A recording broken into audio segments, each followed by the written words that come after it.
Nous sommes ici devant le quartier appelé Nido, un quartier de Zingonia qui est né avec l'architecte Zingone dans les années 60 dans cette zone au sud de Bergame, où sont apparus précisément dans les années 60 17 immeubles qui depuis cette époque n'ont jamais été rénovés énergétiquement. Nous ferons un tour dans ce quartier et nous verrons toutes les innovations qui ont été apportées à la rénovation énergétique de ces bâtiments.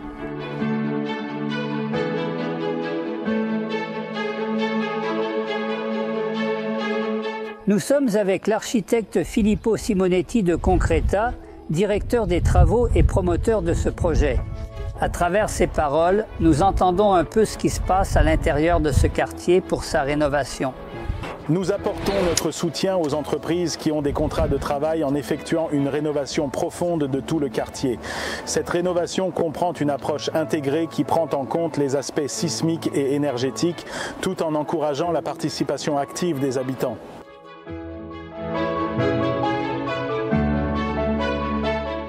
L'expérience au début de Zingonia a été pour nous une opportunité de nous engager dans un chantier avec une méthode de construction à sec, avec un contenu de charpenterie qui est ensuite notre activité principale très élevée, car à Zingonia nous avons mis en conformité sismique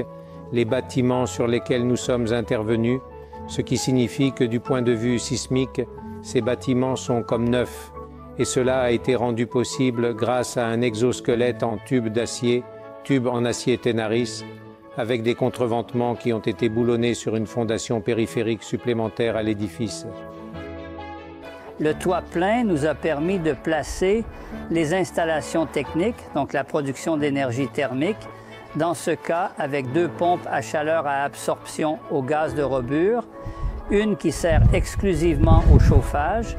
l'autre qui fait à la fois le chauffage et une déviation vers un chauffe-eau pour la production d'eau chaude sanitaire, qui charge précisément le chauffe-eau et une fois chargé, le chauffe-eau est mis en parallèle avec la première machine pour faire l'intégration du chauffage si et quand on le souhaite.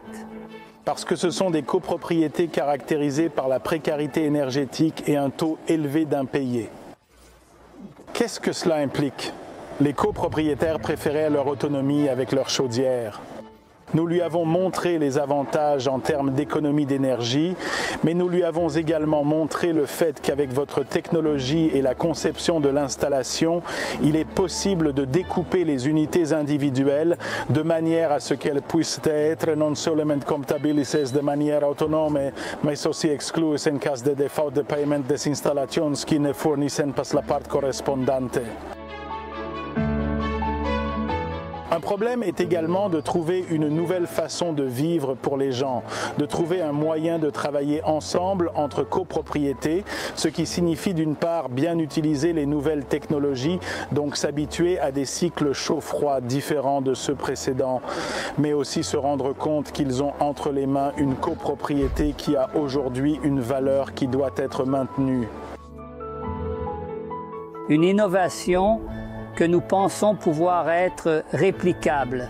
Réplicable car nous avons vu que l'innovation de l'exosquelette pour ses structures,